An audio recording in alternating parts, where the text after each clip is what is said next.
I would eat a green banana before I ate this one. If you know, you know.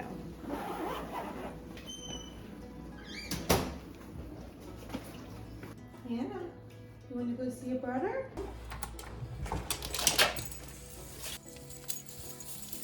Come on, we go bye-bye.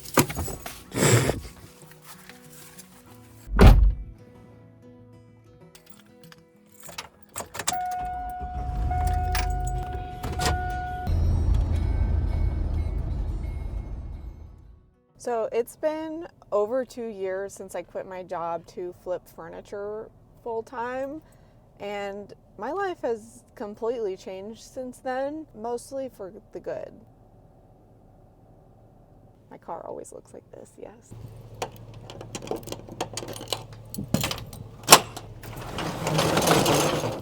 Oh, Lord. So I'm actually going camping this weekend in Tennessee, spontaneously, because why the hell not? So I gotta grab my camping stuff.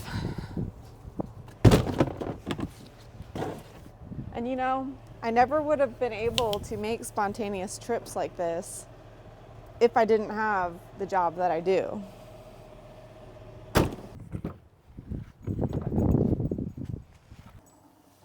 Oh, it's your friends.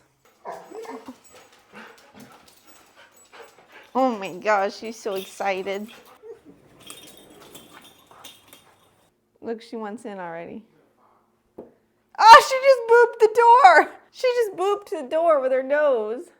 So today I've really just got to clean up this garage, and I figured it'd be a good time to just kind of tell you my story on how I got started flipping furniture. It kind of goes back to a time in my life that I was not so put together, and I was just trying to figure things out. You know, I still am, but this year specifically, I feel like I've done a lot of growth outside of just my business and also just trying to become a healthier human being, going to the gym, eating really good. I have been just taking care of myself better than I ever have before. And one of the ways that I've been doing that is with today's sponsor, AG1. Basically, one of the things that I've done is completely overhaul my morning routine. I was an endless doom scroller in the morning and hitting the snooze button, hitting the snooze button, hitting the snooze button. But I finally have gotten to the point where I have a morning routine, and it has been so beneficial to my life. So now in the mornings when I wake up, the first thing I do is always make my bed, and then I will go in the kitchen and I will take my AG1 supplement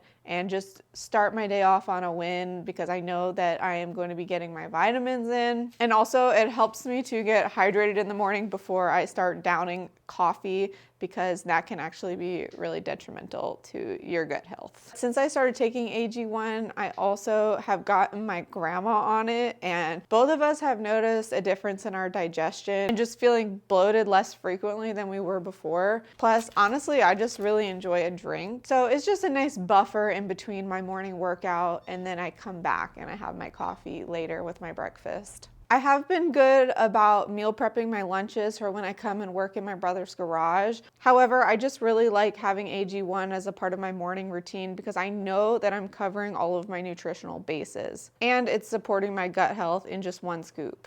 If you also want to try AG1, all you have to do is head to the link in my description or scan the QR code on the screen to get a bottle of vitamin D3 plus K2 and 5 AG1 travel packs free with your first subscription. So if we flash back to November of 2021, I had just graduated college, finished an internship, and it was just after COVID. So it was really hard to find a job in industrial design, which is what I studied. I kind of settled on the job that I chose. It's hard to really pinpoint why I settled on one thing. It was kind of a multitude of reasons. One was being that I really wanted to be with my ex, and he was set on living in one place. The other thing was that all the industrial design jobs required me to move somewhere really far away or somewhere that's really cold.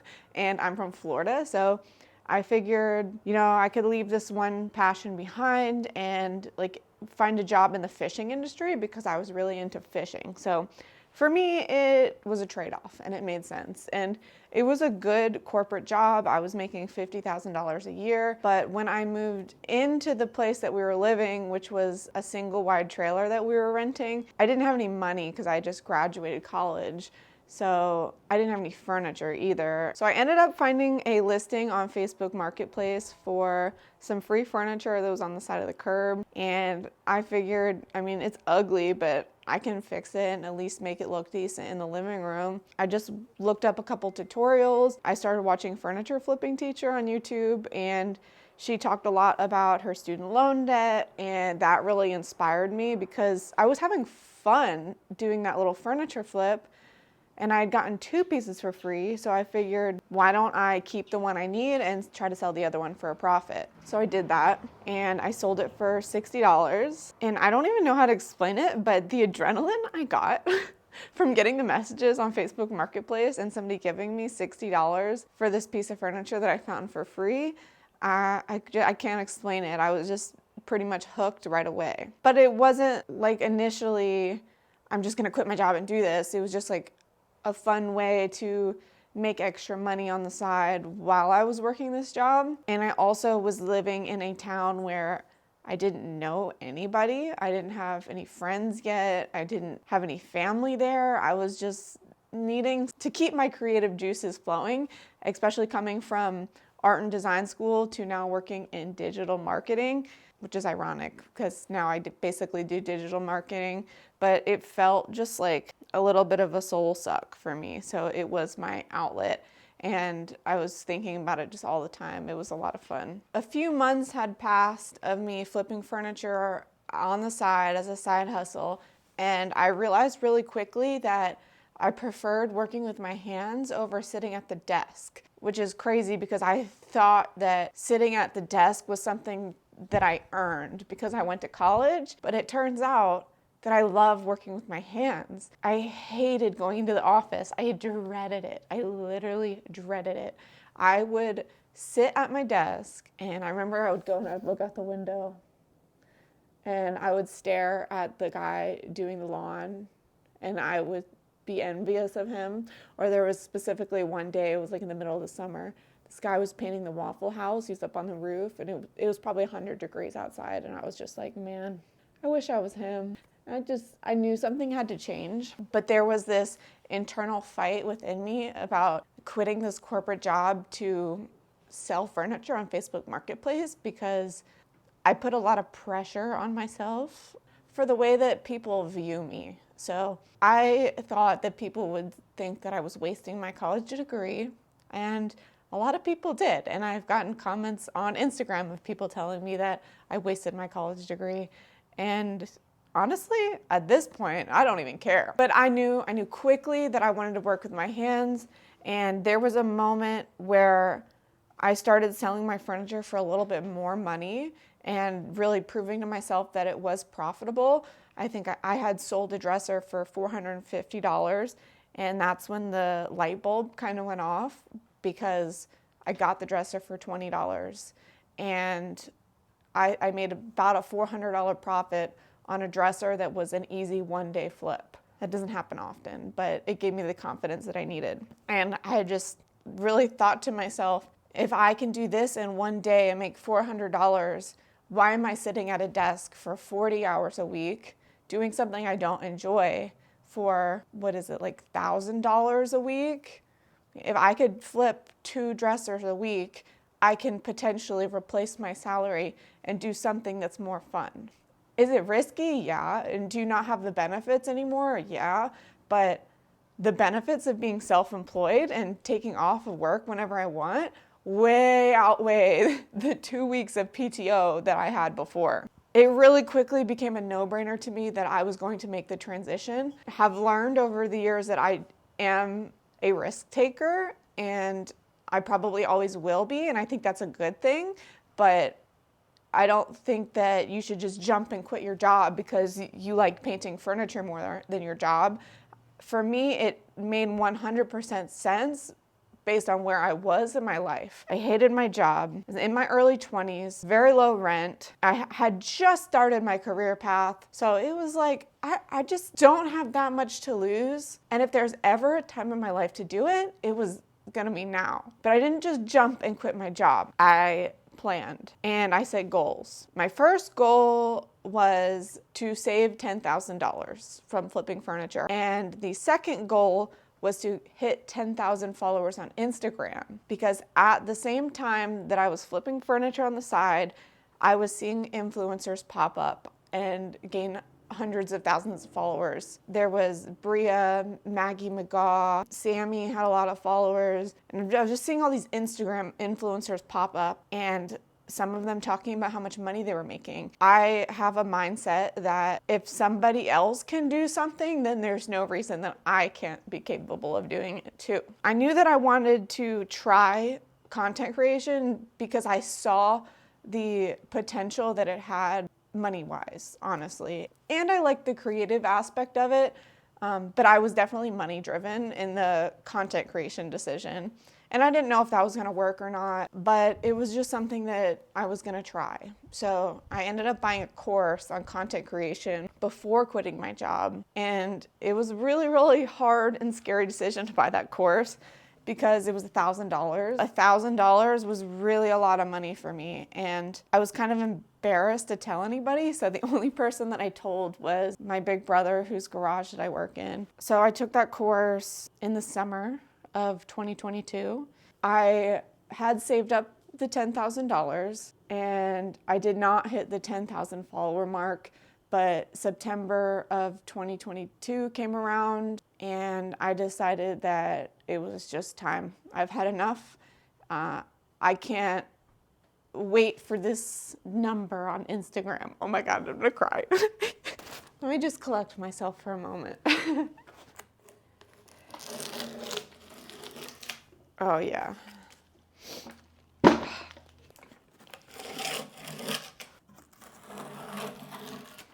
So I decided that I was going to quit my job anyways, even though I had not hit my 10,000 follower Instagram goal yet.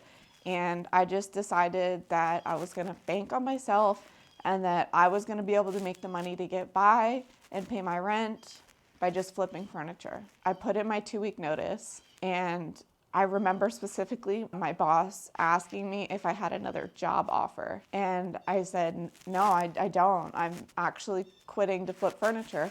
And then I remember like a week later still, he asked me like, do you really not have another job offer? Like he thought that I was so delusional. And I think a lot of other people probably thought that I was delusional too. And I am delusional, honestly. Let's be real. You have to be a little bit delusional to be an entrepreneur.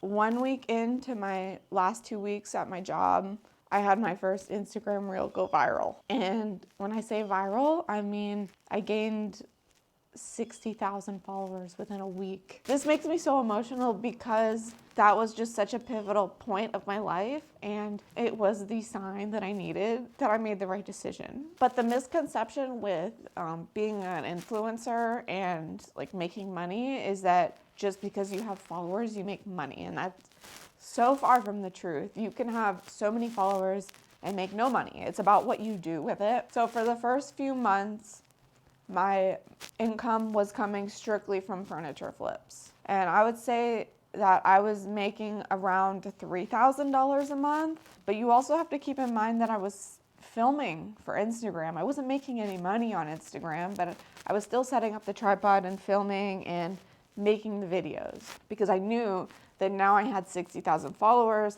that I could try to get brand deals. So my first brand deal came around in like January, so it was only about 3 months later. Right around that time, I had another reel go viral, my About Me reel, and that took me to 120,000 Instagram followers. So I started getting a couple brand deals, and I wasn't charging a whole lot, but to me it was like incredible because I was able to make a little short form video and make $500,000, and that's a lot. I mean, that's great money. So I really could see the potential there. And I knew that I wanted to run with it because at the end of the day, content creation and social media does have a lot more monetary opportunity than just trading your time and your labor for money. So now we're in 2023 and I had been doing furniture full-time for about 6 months. In April, I went through a really hard breakup, and it basically meant that I needed to uproot my whole life and my whole business. And I ultimately made the decision to come back home to my family. But that meant that I had a huge storage unit full of furniture, a shed full of furniture. I had so much stuff to get rid of before I moved back home.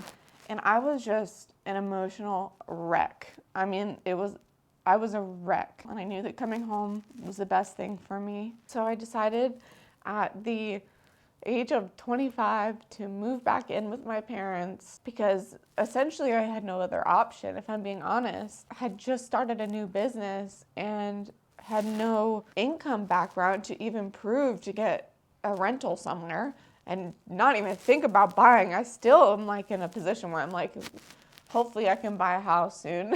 Because you need 2 years of income tax returns, and I still won't even have that until next spring when hopefully I'll be buying a house. But yeah, I mean, I really didn't have any option other than to move back in with my parents. So I'm really thankful and grateful for my family for supporting me through this wild career path that I have chosen for myself, especially my brother, because my parents' garage has a boat in it and it's just really full of stuff. So I really didn't have anywhere to work. And my brother has been kind enough to let me take over his whole garage. But honestly, it has been so amazing being home because now I'm back to where I have my friends and I have my family and I have my puppies and I get to hang out with my brother every day and drink coffee in his garage. And it's just good. Yeah, this is a good period of my life. 2 years later, and everything just started compounding. I started expanding other channels other than Instagram. I've grown my YouTube to 100,000 subscribers. I've grown my Facebook page to 1 million followers. I've grown my TikTok to 200,000. Now what I charge for brand deals is significantly more than I can charge for a piece of furniture. And on top of that, I'm creating a content library on YouTube. So 5 years down the road, when somebody finds my channel, I can still earn money on that ad revenue on YouTube. To me, content creation just felt like the best path, but it's not the only path to be successful if you want to quit your job and pursue your hobby or furniture flipping. There's a lot of ways that you can scale it and make it profitable, but also post on social media with the intent of selling furniture. If you notice, my social media is a lot more of the intent of behind the scenes of the business and doing it for fun, and I show the selling process, and it's not really for selling the furniture. It's for selling my personal brand. Because at the end of the day, I know the more that I build my personal brand, the more that I can charge for my services. I feel like this has been really long-winded, but it's like the briefest version of my story, actually. So as of today, I did the math, and furniture sales actually make up only 5% of my income, which is crazy because I don't think that I ever thought that I would get to this point. Essentially, my goal is to be financially free. And that's a very hard thing to do in this day and age because everything is so expensive. Right now, my goal is buy a house. I want to renovate a house, and I want to keep creating content and growing this YouTube channel. Eventually, I want to be financially free and just make videos for funsies and do silly projects in the yard, like build a pond and just like go fishing all the time and maybe inspire other people or teach other people to be an entrepreneur. I don't know. There's a lot of possibilities. I don't know. Let me go to the Q&A now because I feel like I'm rambling. So Mariah asked best advice about doing well on YouTube. And this could be a whole video on its own because I have spent like all of 2024 researching how to grow a YouTube channel and just kind of experimenting and seeing what works. And what works best for me is just to talk to the mic and just record it vlog style, because I know a lot of people who do projects and DIY will like record and script and do voiceovers, and I find that that is just a lot of work just for something that's not as organic and authentic as just talking. But it's very hard to talk to a camera, and having no viewfinder helps because I don't see myself and I can't nitpick the way that I look. And I did from the get-go hire an editor, so I don't have to look at all of the clips of myself. It sounds weird to say, but it's like, if you see a clip of yourself and think, oh, I look ugly or I said something stupid, you are just gonna not have any clips left if you just take all those clips out of the video.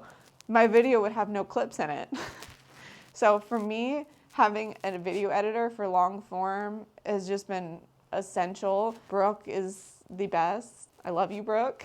It would be a lot harder for me to do this if I did not have someone helping me. But yeah, I could go on a whole tangent about YouTube alone, but it is just so worth the investment. What was your very first piece? My first piece of furniture, I'll put the picture up, but it was a little laminate piece of furniture, and the paint didn't stick to it. It was chalk paint. I remember like the paint would just rub off of it.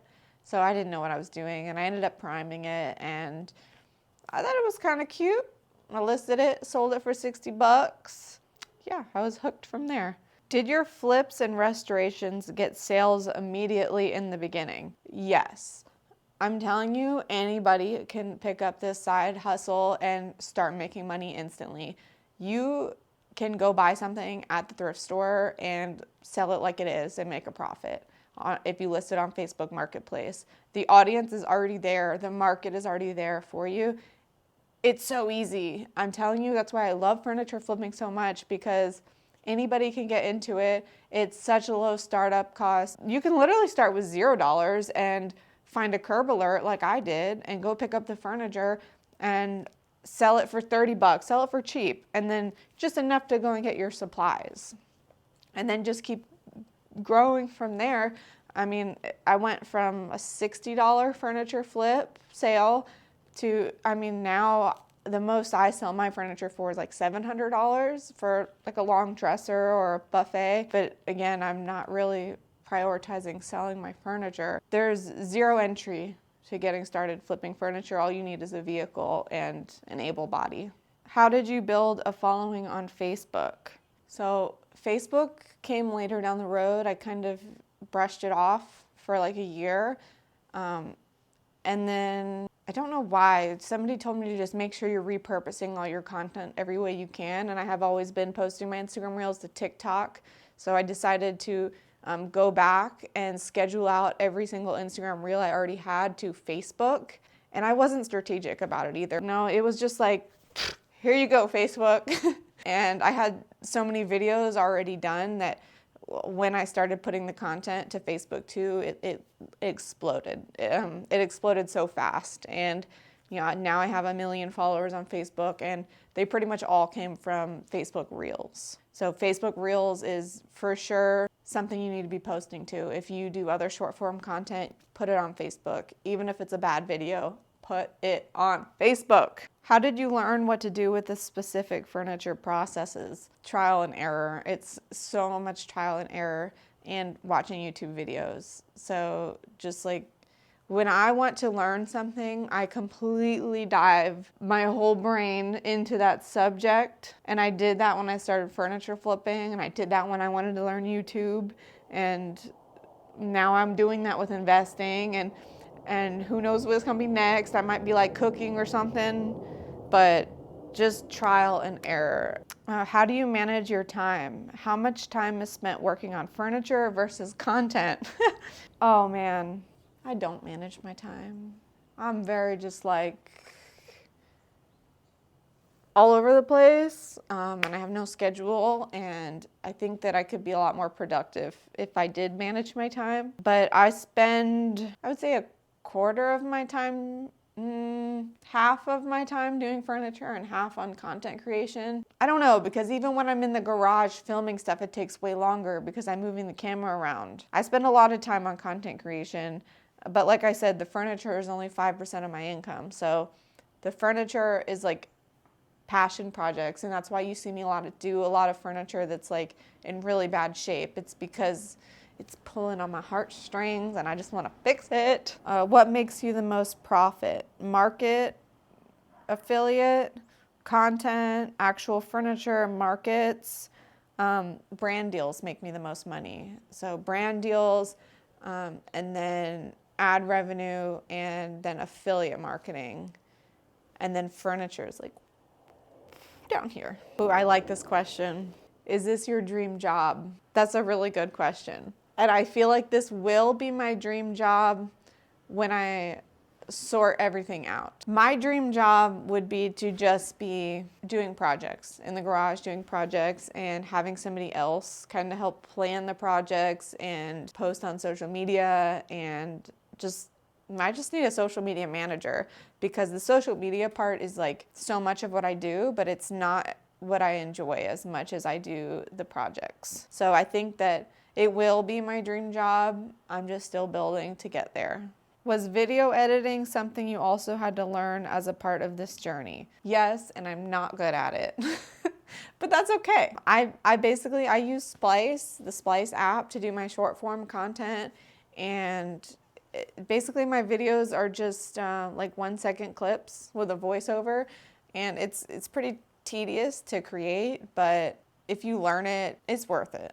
Like I said, I have a video editor for YouTube, so it helps a lot because editing isn't my strong suit, and I don't think that I'm very good at it. What are you most looking forward to in the next year? Buying a house. I'm definitely going to be buying a house within the next year, and I'm looking for something that is going to be a real fixer-upper. Okay, I'm getting a lot of questions about the social media side of things, so I think I'm just going to leave that for another video, because I could talk about it for a really long time, and if you're just here and for the furniture flipping side of things, I really don't want to go as far down that rabbit hole as I already have. The last question I'll do is, I feel like my flips are pretty nice and well priced, but they don't sell on Facebook Marketplace. Any suggestions? That's a loaded question, because I do think that every market's a little bit different, but the other unfortunate thing about selling your furniture for a living is that you kind of lack creative freedom, because what sells on Facebook Marketplace and what clients want isn't necessarily going to be what's the most creative thing. So I would ask yourself, like, how versatile is this piece of furniture? Because if it's like, has some sort of like unique design or transfer on it, like, it might not sell as well as if you had just painted it white or black. And that's just the unfortunate reality of flipping furniture if you're a creative person and you're trying to make money. So the simplest designs sell the best. And I don't think it's craftsmanship in your situation. It might be bad photos. I really have to see your listings to help, but you could also try, promoting your furniture on social media, because I have people asking me all the time, like, where can I buy your stuff? But I don't have anything listed for sale. So yeah, if you're struggling to sell your furniture on Facebook Marketplace, stick to black and stick to white and simple designs, and make sure you have really good listing photos. I hope that this video was inspiring or helpful in some way to somebody out there. And I'm gonna get back to finishing up these nightstands, because I have a vintage market coming up in 4 weeks, which sounds like a lot of time, but it's not, because I have a storage unit full of crap and a lot of work to do. So I hope you hang around. I can't believe I said I was gonna clean up this garage while I told the story. I know I can't multitask.